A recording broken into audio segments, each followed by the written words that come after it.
नमस्कार, मेरा नाम विश्वजीत कुमार और आप देख रहे हैं वाग फॉर इंडिया। जिस तरह से भारत का शीतकालीन सत्र जो शुरू हुआ था 7 दिसंबर से, जो 29 दिसंबर तक चलने वाला था, लेकिन समय से पहले ही भारत का शीतकालीन सत्र खत्म होने वाला है और सभी सांसद और सभी मंत्री लोग फिर अपने अपना छुट्टी लेकर के घूमने निकल जाएंगे। न्यूयॉर्क, चाहे अमेरिका, चाहे दुबई, चाहे सऊदी, चाहे यूएई, कहीं भी निकल सकते हैं।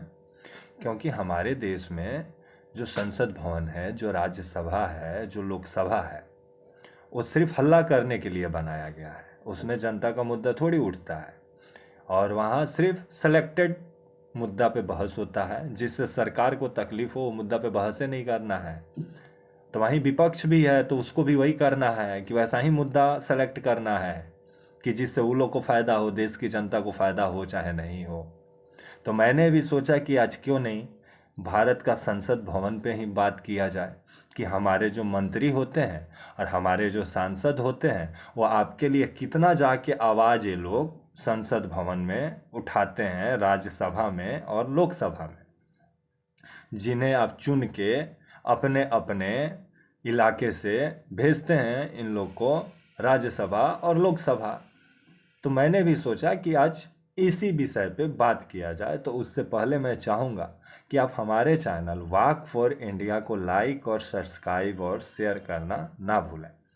हमारे देश में पार्लियामेंट, संसद भवन इसलिए बनाया गया था कि जहां लोगों से जुड़े मुद्दा पे बहस होगा, लोगों के जुड़े मुद्दे पे डिस्कशन होगा, समाधान के बारे में वहाँ पे सोचा जाएगा। तो वहाँ पे आजकल हल्ला करने के बारे में सोचा जाता है और बिना किसी के इजाज़त के कोई भी बिल लाओ, अध्यादेश लाओ, पास कर डालो। मतलब संसद भवन का जो गरिमा है, उसको हमारे ही जो सांसद हैं, मंत्री हैं, नेता लोग हैं, वही दिन प्रतिदिन धूमिल करने पे लगे हुए हैं। जिस तरह से भारत की जो संसद भवन है और जो राज्यसभा है, जो लोकसभा है, उसका कुल कार्रवाई का खर्च 9 करोड़ रुपया एक दिन में आता है, उससे भी ज़्यादा आता है।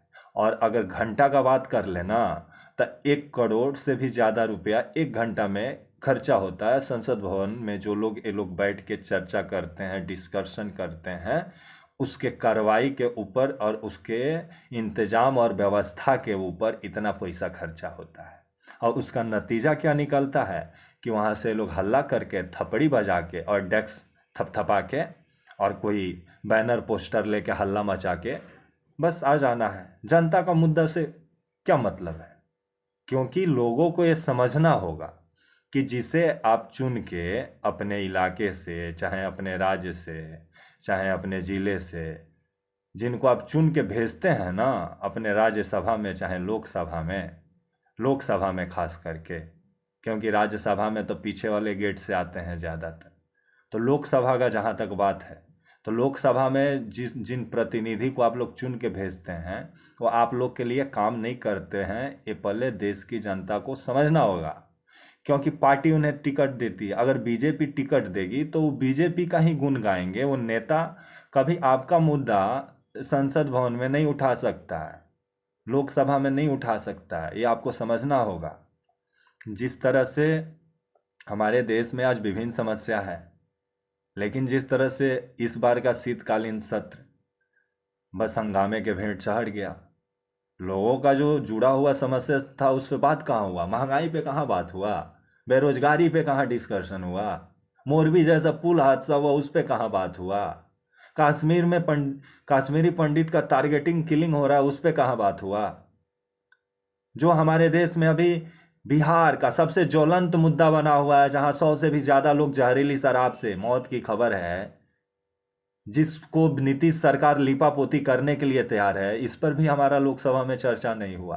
तो लोकसभा काहे लिए खोला गया है? इन लोग को हल्ला करने के लिए। इससे बढ़िया है ना वहाँ तबेला खोला जाए और गाय भैंस को पाला जाए। कम से कम दूध का उत्पादन वहाँ से अच्छा होगा। जब ये लोग संसद भवन का गरिमा को नहीं बचा के रख सकते हैं, तो देश की जनता को समझना होगा। और सरकार वैसे ही भी, जिस तरह से संसद भवन में कोई बात करे या ना करे, मोदी जी का एक ही फंडा है, अध्यादेश लाओ, बिल को पास कर डालो। अब विपक्ष का अलग फंडा है कि पोस्टर बैनर लेके जाके वॉक करो और उसके बाद से पार्लियामेंट के बाहर निकल जाओ और बैठ के हल्ला करो, बैठ के महात्मा गांधी के मूर्ति के सामने। जिस तरह से हमारे देश में लोगों का मुद्दा पे ना कांग्रेस बात करती है, बीजेपी तो सत्ता में तो क्यों बात करेगी? तो क्योंकि कांग्रेस वही मुद्दा चुनती है जिससे उसको फायदा हो, और सत्ता भी वैसा ही मुद्दा चुनता है कि जिससे उसको फायदा हो। तो ये लोगों को सोचना होगा कि आप लोग जो ये पार्लियामेंट में चुन के भेजते हैं, लोकसभा में, राज्यसभा में तो पिछले वाला गेट से ज़्यादा लोग आते हैं, लेकिन लोकसभा में जो आप चुन के भेजते हैं, आप लोग के लिए कितना आवाज़ उठाते हैं लोग, ये तो दिखाई देता है। 2014 का अगर उठा के आप देख लीजिए पार्लियामेंट का कार्रवाई, तो उसमें फेयर एंड लवली पे सबसे ज़्यादा बात हुआ है।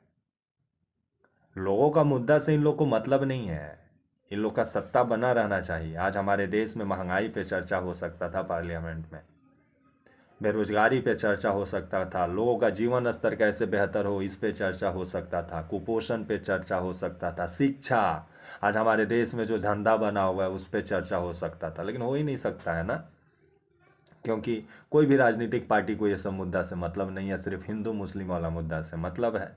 अब पार्लियामेंट में भी वही वाला मुद्दा गूंजते हुए आपको दिखाई देता होगा। तो इसलिए अब आपको डिसाइड करना है कि ये जो पार्टी के पॉपेट लोग हैं, जो आपके प्रतिनिधि बन के बैठे हुए हैं, इनको आप लोग सबक सिखाइए और इन लोग को बताइए कि अगर आप हम लोग के लिए काम नहीं करेंगे तो आप, क्योंकि ये सब को अगर आप वोट देते हैं ना, तो ये आपको भी नहीं पता होगा कि ये उस पार्टी में रहेगा कि नहीं रहेगा, पलटी मार के दूसरा जगह भी जा सकता है, क्योंकि आजकल स्वार्थ की राजनीति हो गई है।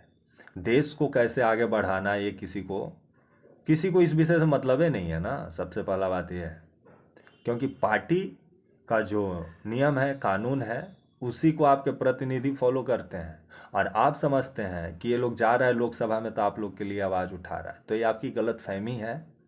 इससे आपको समझना होगा और इन लोग को सबक सिखाना होगा, तब जाके हम एक स्वस्थ लोकतंत्र बना सकते हैं, नहीं तो हल्ला वाला तो लोकतंत्र बना हुआ है। तब तक के लिए आप मुझे इजाज़त दीजिए, और हमारे चैनल वॉक फॉर इंडिया को प्लीज़ लाइक और सब्सक्राइब करना ना भूलें। तब तक के लिए नमस्कार।